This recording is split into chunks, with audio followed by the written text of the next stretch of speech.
So welcome to my class. This is a new class. Have you noticed the schedule? I put a whole new title to this class.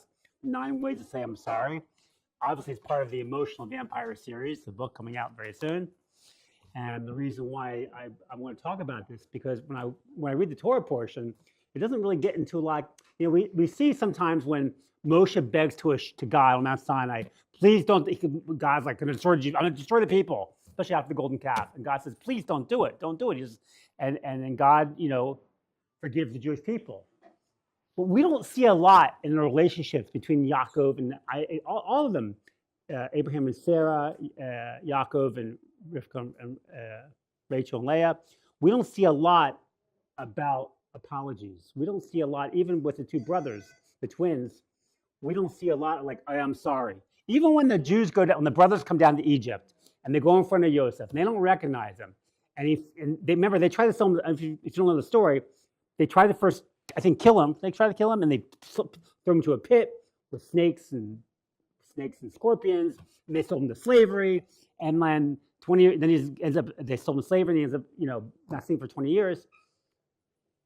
And they don't recognize him. And he says, I am Joseph. Is my father still alive? And what's the next line that you would think would be out of his mouth? Be like, you guys suck. You guys sold me to slavery. You tried to kill me. I'm going to put you in jail. I'm going to make you slaves, right? I'm going to kill you, whatever it was. What did he say? He didn't say, I forgive you, which is there's a whole sugya in the idea that really he didn't give forgiveness. He didn't give it's called mechila. But he does say, it's not your fault. So it's not full forgiveness. And we're going to get into forgiveness. Rambam talked about 3 different ways of forgiveness. But we're first going to talk about how to say I'm sorry. And it's so important because, as you know, in my relationship classes, I talk about one of the dangerous parts about relationships is when someone who's an empathic personality. What's an empathic personality? Someone who likes to give. Someone who's available emotionally, obviously physically, but obviously emotionally, and they can open up and they can share their feelings and they're allowed other people to share their feelings to them. By the way, when we talk about keepers in my class, the whole acronym of KEPER, you want to get rid of the 2 E's, which is envy and ego. But you want people in your life who are the last 4 letters, KPER, kind, peaceful, empathetic, and respectful. And an empathetic personality, a person who's empathetic is there for you. A person who's empathetic can listen to your feelings, they can listen to your problems, they take it in. Now, they might not really feel it, they might not really feel sad when something happens bad to you, but at least they pretend to it at a minimum. And when you're a woman who's more likely going to be more empathetic than a guy, the general rule of thumb, is that because we want to give, you're givers. Empathetic people love to give. Just like our family, my wife and I are empathetic people. We love to give other people. Of course, we have to put barriers up sometimes because we know that people suck us of our energy and drain us. They're emotional vampires. We have emotional vampires in our life, and we all do. But the problem is that you have someone who's a narcissist or someone who has narcissist tendencies, or full NPD, whatever it is, and they're an empathetic person is like shark bait to a shark. They put their claws in them, they love bomb them, right? Next thing you know, you're not in a relationship, you're in a manipulationship. And this is the problem, because what do narcissists have a hard time saying? And these are very important words to say in a relationship. Very important. They are, I'm sorry. And we're going to learn today 9 different ways to say I'm sorry. That's the goal of this class today. You have a hard time saying, I forgive you, or I was wrong. Thank God we have, I don't know if thank God or not. I mean, like President Trump, who is the typical narcissist. I mean, thank God he's been great for Israel, but like he's never said I was wrong. He's never said I'm sorry. That he can't do it. It's not possible. It's not in his DNA to do that.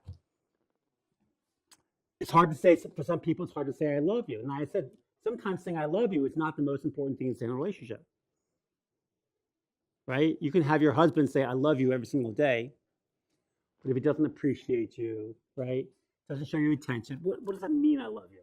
Just like in parenting, we're doing this parenting class on Wednesday, Raising Superstars. You can say I love you to a 15-year-old boy. It doesn't mean anything to him. What does it mean I love you to a 15-year-old? What does it mean I love? What does love mean? Right? I mentioned you before, like I've been on a number of podcasts recently. I'm doing 2 tomorrow. And with these PhDs in psychology and these people, older women, like you expect them to know stuff and they can't define love. right? Of course, they're all divorced. It's crazy. Like the podcasts I'm getting on are all divorced women who are PhDs in psychology. And I think what happens when you go through a rough time, you get a PhD in psychology. You have to focus. You've been probably in a manipulationship. They've probably been, I'm not blaming the guys for this, but I am blaming the guys for this. They've probably been emotionally abused and need to put their life somewhere they can grow and at least have something to base their life on. It's very difficult. Divorce is one of the worst things you go through in life. I'm telling you. So they want to say it's like death. And this is why I teach classes on dating and marriage. Because what's the most important decision you're making in your life? Who you're going to marry. Yeah, you're going to spend more time getting a driver's license. You're going to spend more time commuting to work or to walk than you are to. Sorry, I'm making fun of you.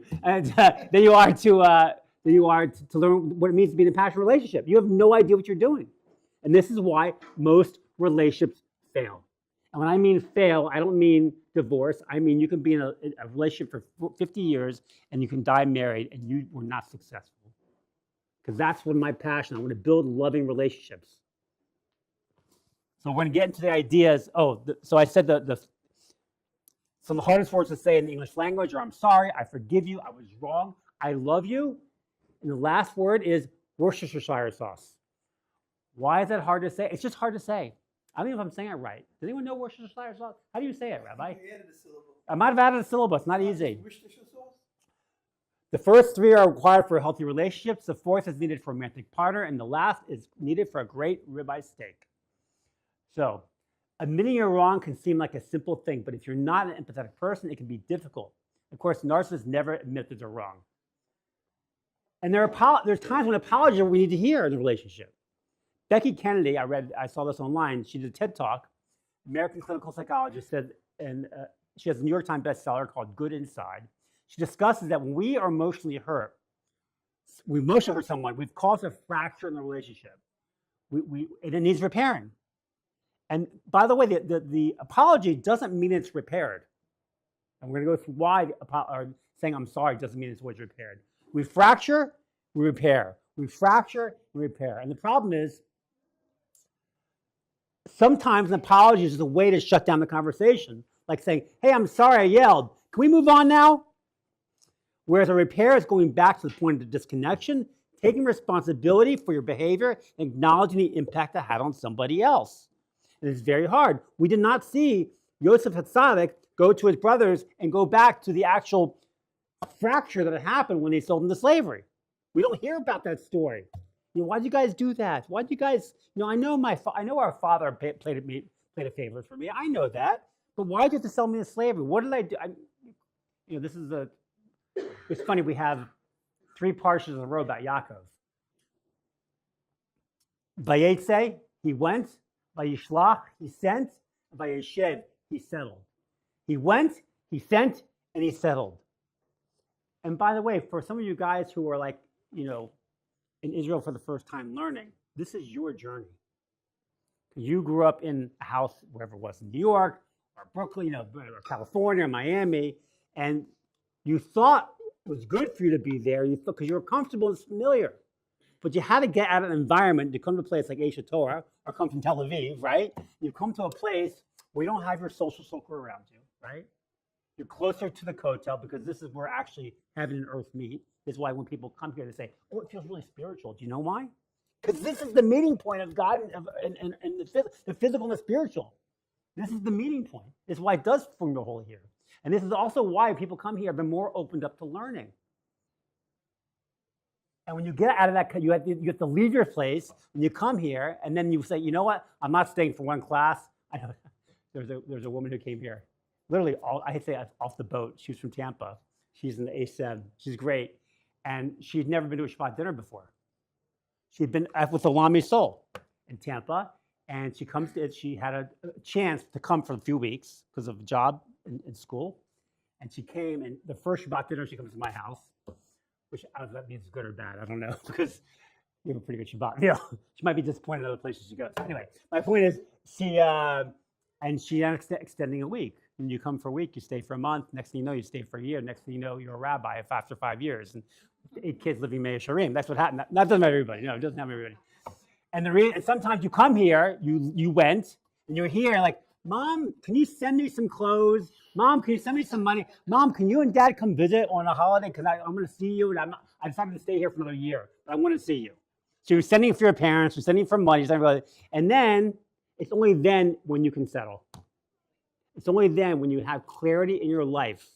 I mean, clarity about everything, not clarity. I mean, clarity about relationships, clarity about God.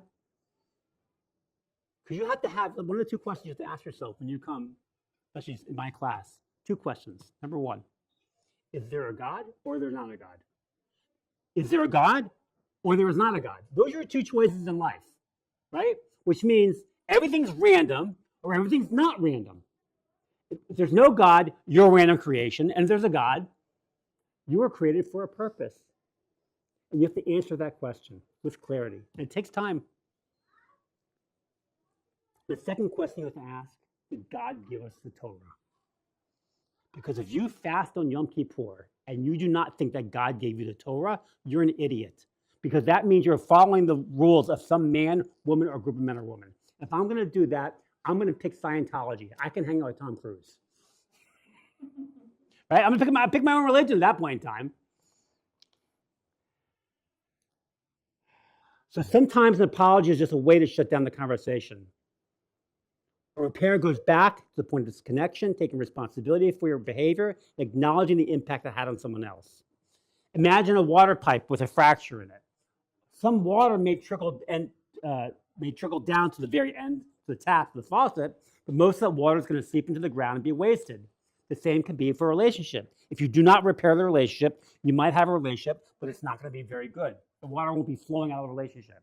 And by the way, I always say this, you're only as happy as your worst relationship. Get good at repairing relationships. And again, you want to throw the apology in, but it's always about repairing relationships. It's a two-step process. First, you rupture, then you repair. When someone ruptures a relationship, the guilty person is now a different person in the eyes of the one that got hurt. They now look at them as a scary friend, sibling, parent. They can also be a scary mom or dad. The hurt person is going to a state of distress, and they have to find a way to feel safe and secure. And if the perpetrator does not repair this, who are they going to blame? Who do children blame when their parents are dysfunctional and abuse them? They blame themselves. They still love their parents. It's the children that are now not loving themselves. They rely on the only coping mechanism they have at their disposal, and that's called self-blame. Something's wrong with me. I'm unlovable. I make bad things happen. Well, self-blame can work for us in childhood, and we usually get over it, God willing. We all know it works against us in adulthood. These are core fears of so many adults. But really, these are the childhood stories that we tell and we wrote when we were alone, feeling alone, sitting in our room, crying from following stressful events. Adults with self-blame are vulnerable to depression, anxiety, and self-worthlessness. This is one of the reasons why I wrote the book, Never Feeling Loved Again. Because we all go through times when we have low self-esteem. And we have to know how to get out of it. We have to know how to make sure we protect our happiness. Because if we don't protect our happiness, no one's doing it for you. You don't have bodyguards hanging around you, making sure you're protecting with guns. When you're like a celebrity, you have bodyguards protecting you from physical harm. But there's no one going around with us protecting us from emotional harm.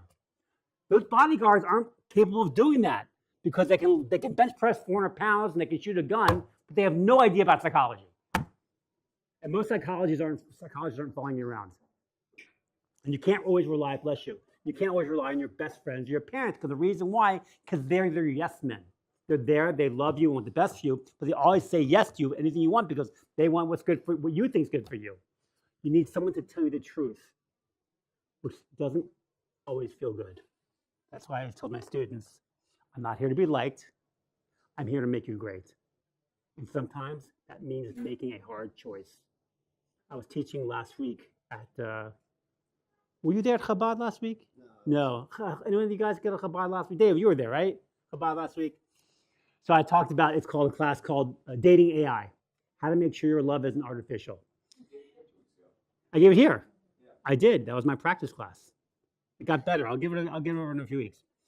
Because that's what I do. When I have a class, I give it over. It's fun. I'm very blessed to have this opportunity to teach, like every day, not every day, but most days.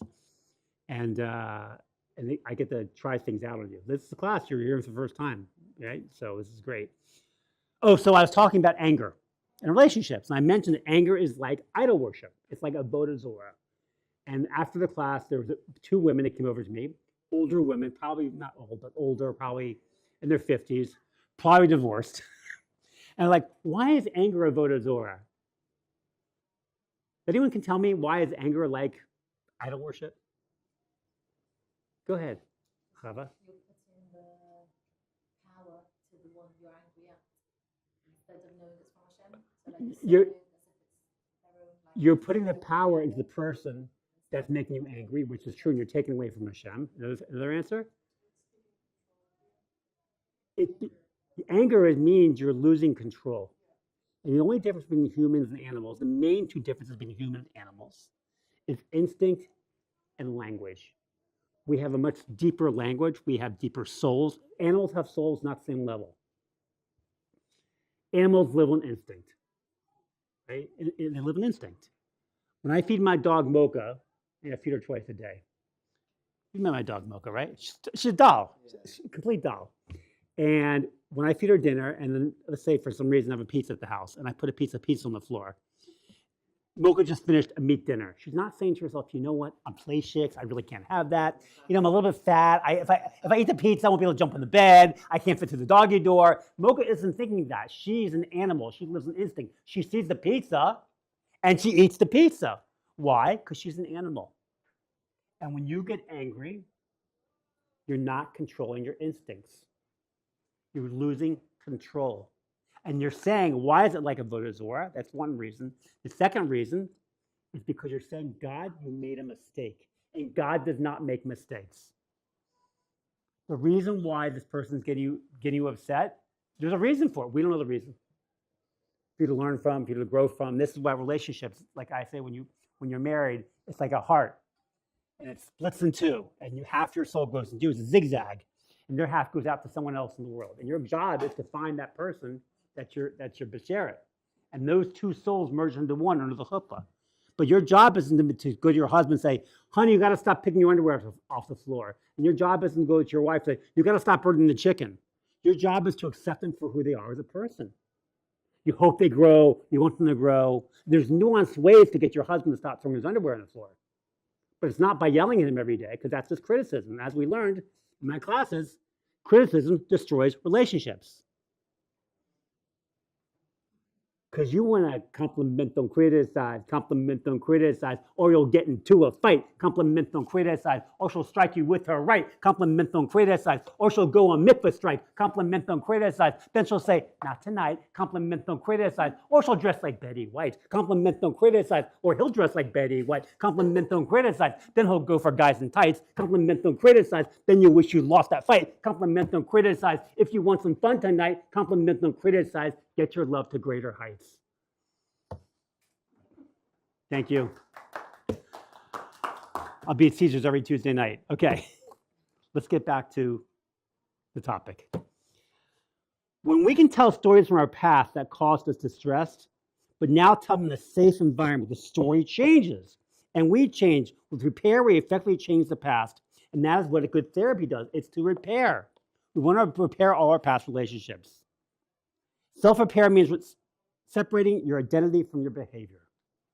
My latest behavior does not define me. And I tell this to my kids all the time. If my kids do something wrong, Baruch Hashem, I have great kids. Thank God. But they make mistakes. I don't say you're a bad person. I go, you're a good person that made a mistake. That did something wrong. I don't make sure that my kids make a mistake. It defines them who they are as a person. My latest behavior does not define me. I was a good parent that was having a bad day. I was a good partner, but my anger got the best of me. I am not a bad person. I just did not have the proper tools to respond in a healthy way. And this is one of the reasons that we have so much dysfunction in the world today, is because we have parents who did not have the proper tools to raise us. And this is an issue. And this is why when you come from dysfunction in the family, you must forgive them, because they did the best with the tools that they have. And you're never going to move forward in life when you have anxiety and depression and low self-esteem because of something your parents did to you. I'm sorry, it's time to move on. We are not going to fix the past. We're going to fix the future, and we're going to find ways to make you happy so you can live the rest of your life with what I call emotional serenity. We cannot fix the past. We can only change the future. And one way to fix the past is to forgive the source of our low self-esteem.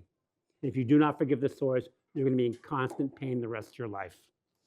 So you have to learn to say, I forgive you, and learn to say, I'm sorry. After you take responsibility for whatever you did wrong and repair, state what you do differently the next time.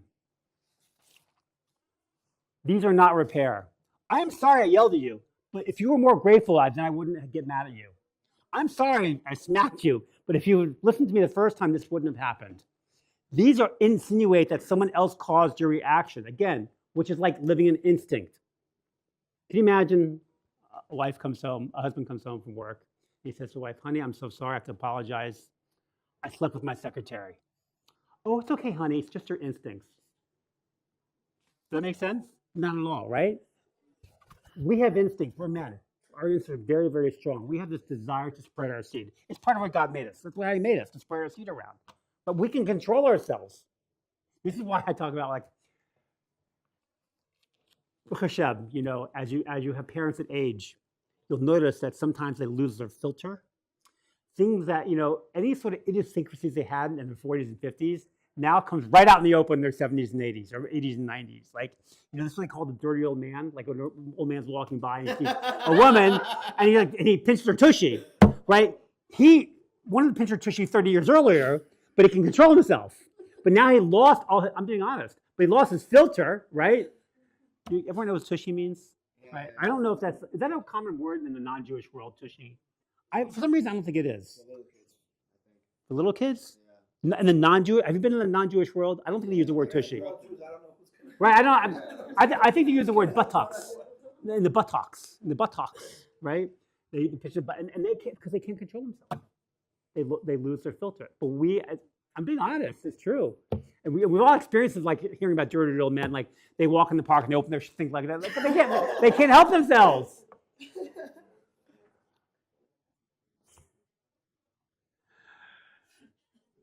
Okay, let's go through 9 different ways to apologize. And by the way, these are what I wrote in my book, Emotional Vampires, available January 13th. I will have copies here very soon. I have a printer printing out 1,000 copies. I give out my book, Sunscreen Love. I have copies here for you. They're free. I'm almost out of my book, Never Feeling Loved Again. I gave away 1,000 copies. I'm almost out of those, but this book will be free. I mean, that book's free. This book will be 50 shekels. You can Zelle or Bit or Cash, whatever. And if you do it early, if you do it with me before the book's even printed, I'll give you a handwritten note in the book. Because I'll sign the book anyway, but I won't put your name on it. This way I'll do a nicer. If I can do it at home when I have time, I can take a time and write a nice note. Anyway, so ready for the 9 different ways to apologize. Does anyone here understand like how to say I'm sorry? Like there's different ways. Like, give me an example. Acknowledge your wrongdoing. Okay, acknowledge your wrongdoing. Huh? Make amends the next time, so you're doing something different the next time. Sure, make sure, stop whatever you're doing that you have to say I'm sorry for sure. Like I acknowledge the consequence, like, oh, I'm sorry I did that, and that made you feel this way. Okay. So let's get into what I wrote in the book, and we'll see if we can add some more or some of them don't make sense. Yes. Huh? Did the brothers not say sorry to Yosef? I don't think the brothers ever said I'm sorry to Yosef. That's why I said when I mentioned earlier in class, I don't remember seeing the word I'm sorry. The only time I saw I'm sorry, I never saw I'm sorry, but I said I forgive the Jewish people. God forgive the Jewish people. That was Yom Kippur. God forgives the Jewish people for the golden calf and doesn't destroy them because Moshe pleads. What are you going to do? Take them out of Egypt and kill them in the desert? Right? Again, so he has to convince them. I don't think I don't know if we said I'm sorry. I think that's what we do when Hashem knew, but God knew. Like, I think that's what we do with sorries. There's different levels of forgiveness, and what I've heard from that story is like that was like the absolute lowest level. Like it's barely like a way to forgive someone. We're gonna get into it. Let's get into the different ways of saying I'm sorry. What's that song? Is it Just Say It? Huh? Justin Bieber? No, it's like Lionel Richie or somebody. Just to say I'm sorry. I don't know. This is a song. This is a song. I call to say I love you, maybe. Is that what? I just called to say I love you. Who is that? That's Steve Wonder. Yeah. He's an anti-Semite. We're not going to sing a song. Yeah. Yeah. The simple apology. I hope you guys recognize some of these, and we'll see if we can expand on this. Let me get my pen out, because this is, again, sorry about that. This is a casual sorry for small inconveniences or social niceties, like bumping into someone when you're walking down the street or being slightly late. Oh, I'm sorry I'm late. It's a quick thing. It shows awareness, but not much emotional investment. It's the apology that a 6-year-old uses whose parents make them say sorry to a little sister for pouring a bucket of sand over their head. Sorry, right? There's not much emotional investment there. That's the simple apology. Then we have what's called the apology with justification. And we use that special word, I'm sorry, but. And anytime you use the word but, it means there's a justification for it. It means, at first, this may sound like an apology, but it fails short of being genuine. It often sidesteps true responsibility, especially when the other person feels hurt and is seeking real ownership. The word but signals a shift away from accountability, suggesting that the apology is conditional or that blame is being placed somewhere else. Instead of expressing sincere remorse, it becomes an attempt to excuse or minimize the harm caused. Yes? Is there a way to say I'm sorry with a justification that's still genuine? I don't know. I think there are circumstances where you do genuinely feel sorry because you see someone's hurt, so you do feel sorry. But simultaneously, maybe you're hurt also, or they also did. So here's the thing. Or you had a valid reason. I think there might be justification, but maybe this is not the time to give it. Like I say, a lot of times, especially when you're married and dating, and you get emotional and you want to yell at someone or criticize someone. And I give the story all the time about me putting the food on the blech in my shower's morning, right? That my wife didn't do it one morning. I wanted to say something. I didn't say anything. I waited 4 or 5 days until it wasn't in the moment. And sometimes that justification has to come at a different time. And sometimes it's best to say, I'm sorry for hurting you. Please forgive me. And that's it. And then later on, you can get justification when they're not emotional. What if it's not a one-way thing? Like, let's say you both hurt each other, you're both in an argument, and the only way to come to a conclusion or to see like what do we need to change is by both people saying their justification. Right. So what I would do is I would just say sorry, then maybe in the moment you fix the situation, but nothing's gonna change. No. So in a situation like this, I think you need time, because once you're emotional, nothing good's going to happen. So I think when you walk away, sometimes it's always good. Like people say, oh, you should never go to bed angry. No, that's baloney. Go to bed angry. Go to bed angry and don't discuss the situation. Sleep on the couch if you have to. There's nothing wrong with it. Huh? Rambam says it? Yeah. So it's best to wait until you're not emotional and you can discuss things like regular adults. It's when you're emotional, nothing good happens. Thank God, this is something we learned as a parent, especially when you have kids. You cannot negotiate when they're going through turmoil or stress. Well, I had a situation this week in my family. I'm not going to go over it because I'm going to tell, I don't want to say anything, but you have to wait till they calm down. Yes? Maybe then you have to wait to say sorry. First, repair what's going on. You might have to wait. You might have to wait. You might have to say, you might have to apologize twice. Say, I'm sorry. We're not going to talk about this now because you're emotional, but I'm going to apologize again later, and we'll talk more about it later. And just let them know that you want this repair. I want to repair this relationship. It's a separate thing, man. I'm just saying, discussing what damage went on, everyone taking responsibility for themselves, explaining what they didn't mean to do something like it, right? Yeah. A lot of times in this situation, the problem has come from one simple thing. Defining your terms. Defining your terms is so important. I was walking to the old city just now, and there was a woman, and she was selling these bracelets that said peace on them. I was in a hurry, so I didn't want to talk. But what does it mean, word peace? We talk about peace in the Middle East, right? I don't know about you, but who doesn't want peace?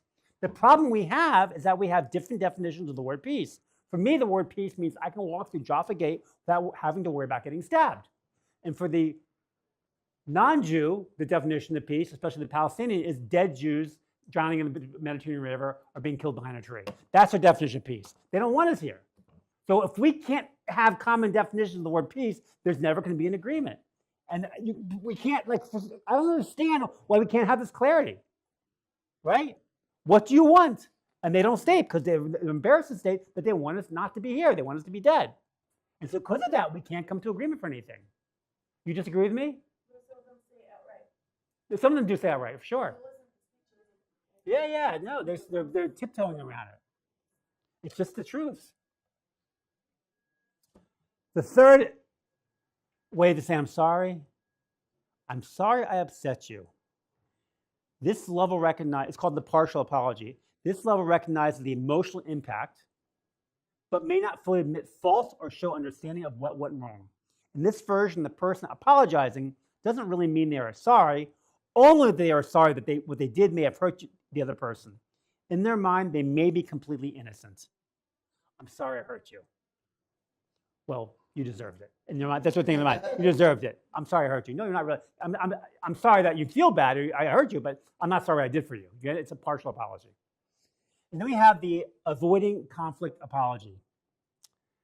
Sometimes a person will say, I'm sorry, just to avoid conflict, even when they believe they've done nothing wrong. This dynamic often shows up in a marriage where one spouse apologizes simply to keep the peace. Used occasionally and with some wisdom, this kind of apology can help de-escalate tension and maintain harmony. However, when it becomes a pattern where one partner is constantly apologizing just to avoid anger or to keep the calm, it's no longer healthy. In fact, it may be a red flag for emotional manipulation or even abuse. In a balanced relationship, a balanced, healthy relationship, both partners should feel safe expressing their perspective without fear of emotional fallout. Avoiding conflict. And you'll see this in marriages where there's generally abuse and narcissism. And you'll have I'm not going to say a wife or what, I use the wife because I'm a guy. And, she'll say, I'm sorry, just to keep the peace. And it's okay sometimes to say I'm sorry, even though you know you're right.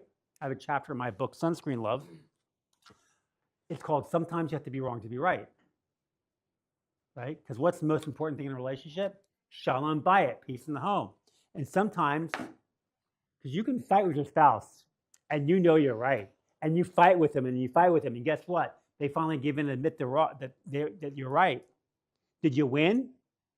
You might have won the battle, but you're going to lose the war. And the war is a passionate, loving relationship, which I want to save and keep for everybody. So you have to understand that this apology is just to avoid conflict. And then you have the instant apology. One where you're speaking and immediately realize you said something wrong. Like sometimes I do this, I'm sorry, I shouldn't have said that, before the other person can even show their negative emotions. This is usually done during an argument with a close loved one. You say something to me, like, well, you're fat. Like, I'm sorry, I shouldn't have said that. Like, it's just an instant apology. There's not much emotional involvement here, right? Because you said it and you caught yourself immediately, which is fine. And that's better than nothing. Better than say something. Obviously, this is what you should say, but you should think before you speak. Because even though you said something like, I hate you, or I want a divorce. By the way, my wife said to me when we first got married, we weren't religious when we got married. She said, be careful what you say to me. Like, what do you mean? She goes, because when you say those words, hate or divorce, those words are floating out there.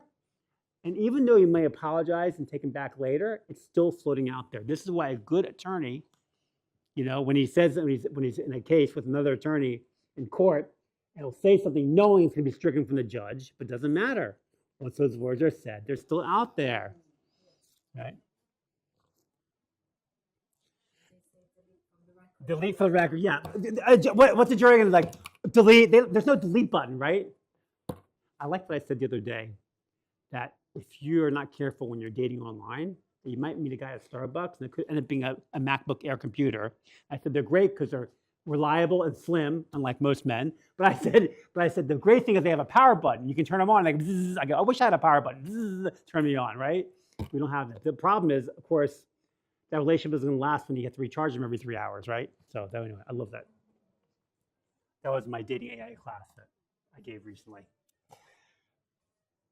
The apology to get food, sex, or money.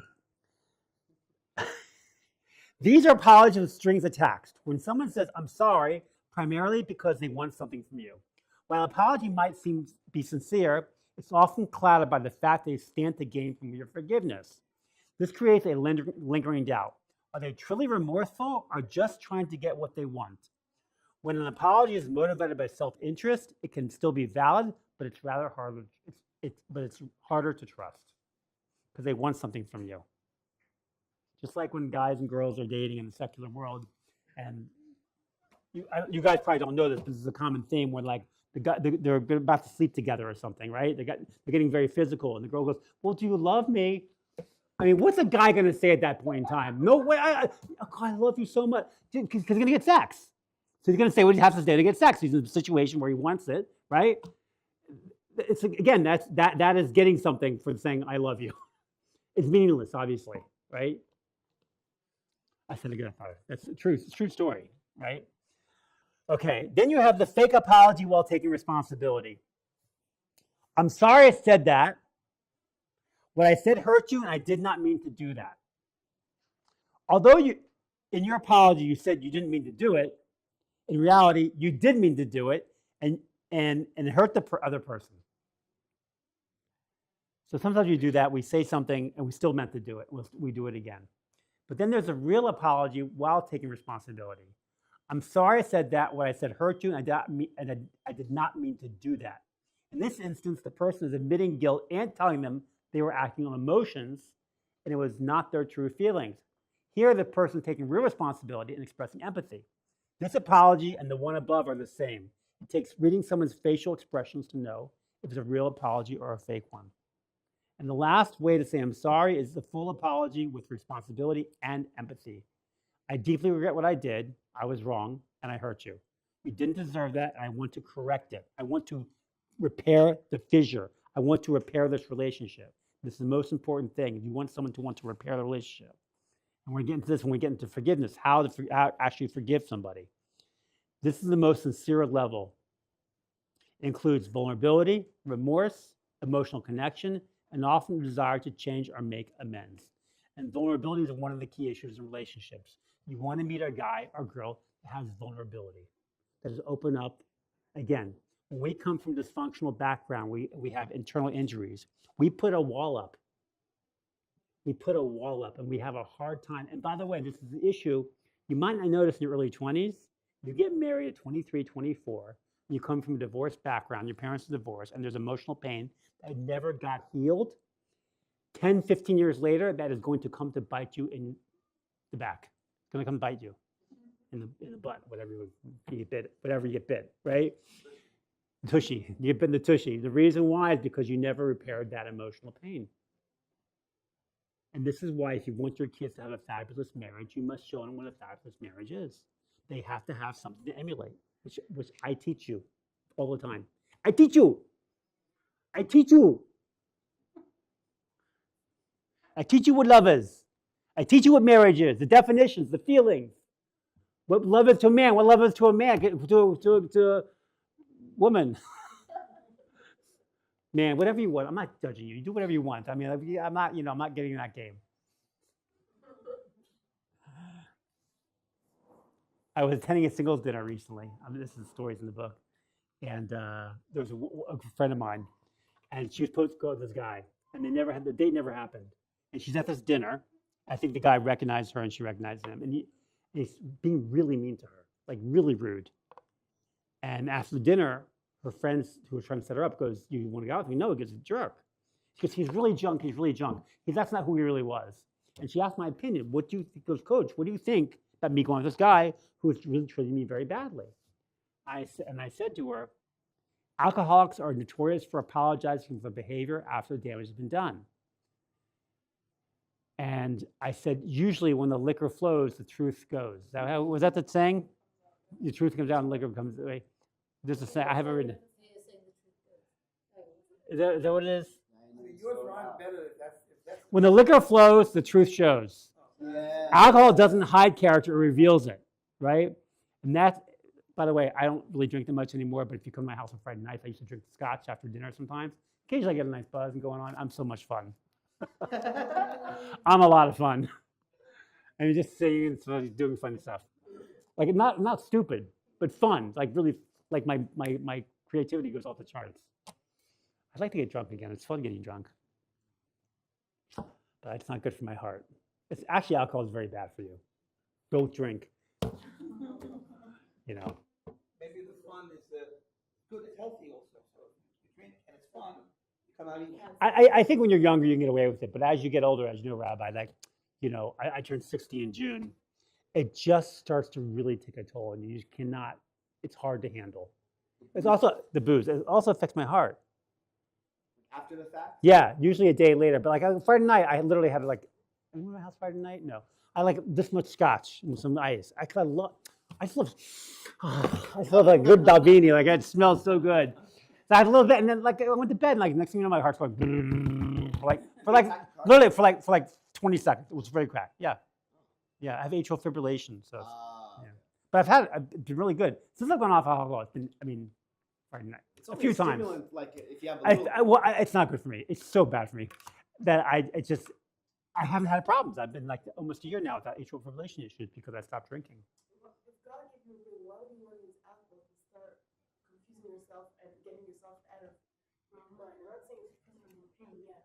Alcohol makes sense, but really, if you think into it, I always talked about how like when I was in college, I did a paper on this that like when guys would drink alcohol, they get into fights and they're drinking and driving, killing people. Like, but when guys smoke pot, I'm just talking college. I mean, I wasn't around hanging around. You know what they do all day?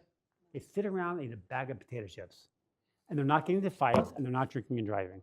I'm not saying, but it's ridiculous that alcohol can go anywhere. And now, of course, things have changed now. Now pot's legal a lot of places, which I think was ridiculous before that. That was illegal and this is legal. Alcohol should be illegal and pot should be legal. That's what I think. But I'm not, you know, How just about both should be legal? what? Yeah. I vote for two is better than one. How about both should be legal? Well, the problem is that dangerous things happen from alcohol. I think alcohol is more. Listen, I'm not a doctor, but I think it might be. Now, people say, "Well, pot's a gateway drug." Maybe it is. I don't know. You can't drive on Shabbos. So if you Oh, you're right. You're you're right. protected from a lot of the dangers as long as Yeah. you're religious. Right. That should be the rule. You only drink on Shabbos. you might drive your wife into the Yeah. Well, if you're a good drunk, it's okay. But if you're a bad drunk, it's. Have you seen bad drunks before? They're mean. They get into fights all the time. They're the same guys that got in fight in college. The same guys that got in fights all the time, right? They can't get. It's horrible. Who here wants to marry a drunk? I don't see any hands up, right? Wants to marry a drunk? No one's an American alcoholic. Yeah, but we're all addicted technically. We all have our addictions, right?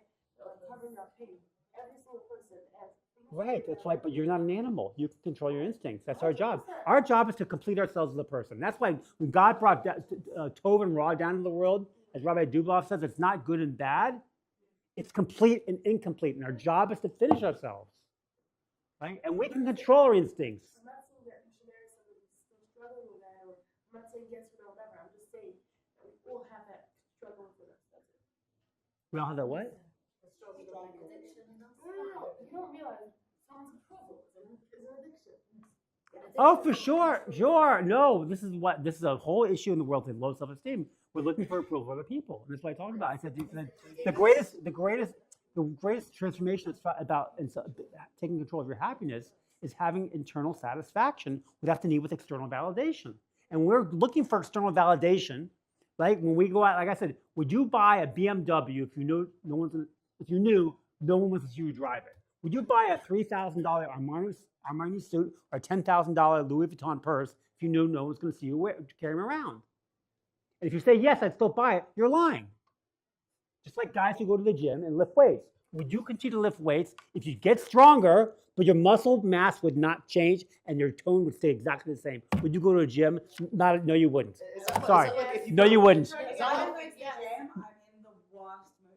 Yeah. Like really. Like it's like But you can see a change in your muscle mass. You can see your arms get tighter, your muscles get bigger. What if there was a woman on an island? It's like for me, it's the mental good. It's like I agree. I run for my mental health, right? I run for mental health. What did you say? Yeah. I don't think as much. Would a woman on an island I don't think still so put on because makeup? running, what? Would a woman on an island still put on makeup if she was alone on the island? That's a good question. Yes. What? There was a mirror. Yes. No.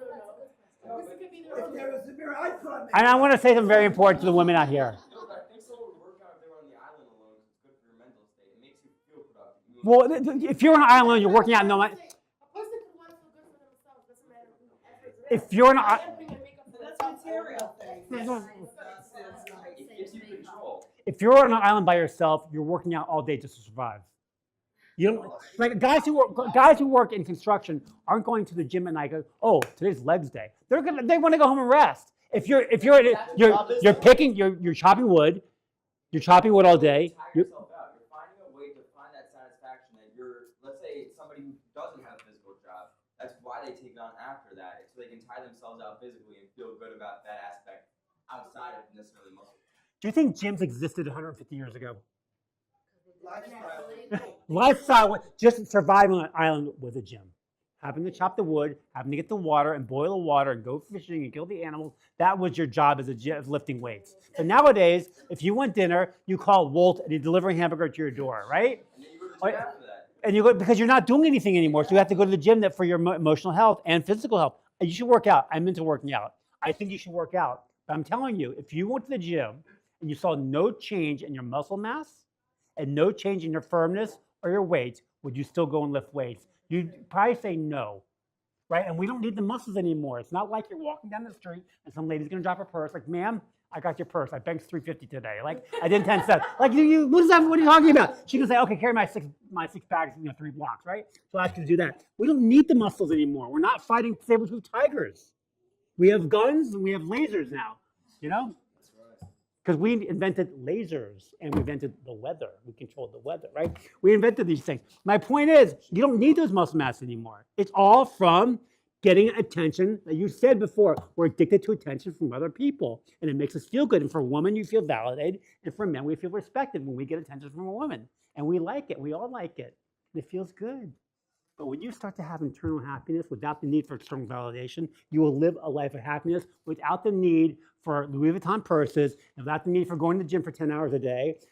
Go for half an hour a day. You don't need 10 hours a day, right? And when finally we're happy and love ourselves, that's when we're going to attract someone to love us. I am not a matchmaker. I'm a mate maker. I want to make you into a person that other people that want to love. And this is why I give a class called From Swipe Right to Wedding Night, How to Make Yourself Irresistibly Marriageable. Because you have no idea what you're doing. No offense. Maybe some of you do. But most of us don't. 3 levels of forgiveness. When saying I'm fine is just emotional duct tape. If your favorite hobby is collecting every injustice ever done to you, I've got a better suggestion. It's not collecting Taylor Swift friendship bracelets. It's try collecting coins. It's been shown to, now I'm just pushing this plug because I'm a rare coin dealer. I don't sell coins to you guys. I sell them to big dealers. You're a coin collector? Oh, no way. That's what I do for a living. Yeah. It's actually a very exciting week this week because there's a major auction in New York on Tuesday, December 9th, and they're selling an 1804 silver dollar. It's a newly discovered coin, probably the finest one. It's already bid today, and the auction's not even off yet. It's already bid $5.4 million. And I'm actually bidding on 6 coins in that auction. It's only like 54 coins. I'm bidding on 6 coins. Whatever sells for. Whatever people are willing to pay for. It's whatever. It's an auction. It's material. What its value is. It's whatever person pays for it. Is it a quarter? Is it a dollar? It's a silver dollar. Oh, it's a silver dollar. It was struck for. It's a whole long story. I'm not going to get into It's it. like art. They turn. It's not like art. Yeah, coins are great. Did you tell her to go out with a drunk guy? Huh? Did you tell her? Oh, the story guy. So I told her. I said, if this is how he acts when he's drunk, you don't want to marry a guy. This is his true intent. I go, this is how he's going to be. I go, you can't. You got drunk on a date? Did she? No, it was a Shabbos dinner. Oh. It was like a Shabbos dinner. He was mean to her. God actually saved her. So what she That did? happened, and she got to see the real. Oh, I have to read to you what I wrote. Alcohol. Sorry, I only have a minute left. Alcohol doesn't hide character; it reveals it. If that's who he becomes with a drink in his hand, then that's someone you probably don't want holding your hand. Boom, baby! Boom! Another one-liner. I call my zingers. I'm making so many zingers right now. It's unbelievable. It's just I'm all into zingers. It would take a while with a bang, but you could make another bang. You got like 50 bangs today. So. Oh, okay. So so you don't want to collect. People collect injustices. They always say these are people who are the what do you call it? Injustice collectors, right? They're always playing the blame game of somebody else and never take responsibility for their life, right? And they'll drain. They're emotional vampires. They drain you of energy. So we're going to talk about 3 ways. This is from Rambam's Emotions Ben Maimon. We call it Maimonides. In his laws of repentance, that forgiveness operates on 3 distinct levels. Number 1, external forgiveness. This is forgiving the action, but not the sinner. When one person wrongs another, the victim may forgive the offense, but not the offender. In doing so, they often cling to a hidden grudge, which will fuel inner turmoil. Holding on to a grudge doesn't punish anyone except the heart of the one who harbors it. True peace comes from not partial forgiveness, but from releasing the person entirely. If you want to live a life full of emotional serenity, offer full forgiveness to the one who committed it. And it's not so easy. I know it's not, especially when you were raised in a family with dysfunction. I agree. It takes a long time and a lot of therapy, maybe some coaching, maybe some reading my books. I don't know. I have no idea. I'm not a therapist. I'm not a psychologist. But really having people who are empathetic and who you can talk to. And this is why you need someone to talk to who can listen to you. This is one of the most important things. When I coach people all the time, I enjoy it. I don't do it for a living. I do it because I like it, but I'm not a therapist. I don't want to sit here for an hour listening to you because I don't want to go home and have to take a shower. I want to solve your problem. Tell me, is there a question you want me to answer or a problem you want me to solve? And I get right into it. There's a whole backstory. I'm sure everyone has a backstory to their problems. Everyone does. But that's not going to solve your problem.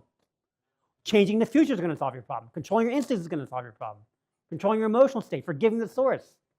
Finding something in your life that's going to bring you light. Something that's going to bring you joy in your life that get your mind, just like if you've ever been dating or dating, and a guy broke up with you, especially if you've been dating for a few years because you have no idea what you're doing. If you're dating for marriage, you don't date a guy for 3 years, no offense. It's actually world, they do this all the time.